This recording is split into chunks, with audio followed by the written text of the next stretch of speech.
Questions and comments. The honourable member for Edmonton Strathcona. I'd like to thank the honourable member for his speech.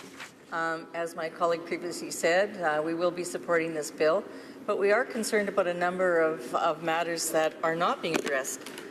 Mr. Speaker, one of the matters that really troubles me that I've become aware of is the government is, first of all, refusing to call it a national emergency, the opioid tragedy.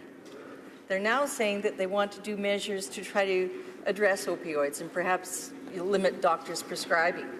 And yet, this government has decided that you cannot get drug coverage for marijuana, a less harmful medicine, than opioids. So can the member please explain why on earth all of this work to legalize the use of marijuana, including medicinal, to encourage the major industry to establish, and yet not allow people to choose, say for example in cancer, if they're suffering from nausea, to be able to, through any kind of drug program, is to be able to get the same opportunity to have prescribed the marijuana as they would for an opioid.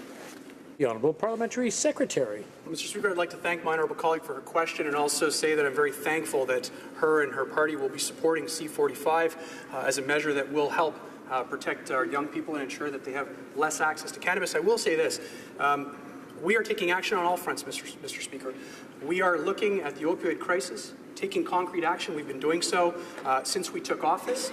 And I will say, Mr. Speaker, that that's actually something that has been supported by all sides of this House, because I think we all realize it is an urgent crisis that needs to be addressed. We are addressing it on multiple levels. But specifically in relation to the question about cannabis, this is something that we promised Canadians that we would do, something that we realized for a very long time is something that needed to be addressed because we had a failed system in place, Mr. Speaker. We're no longer going to turn a blind eye to it. We're no longer going to look Canadians straight in the face and say, we are spending hundreds of millions of dollars on a system that is working, because it is not working.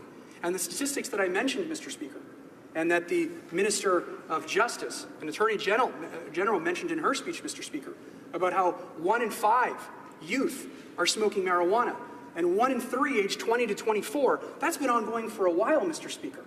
We're taking action. It's something we promised Canadians we're going to do, and that's exactly what we're doing, Mr. Speaker.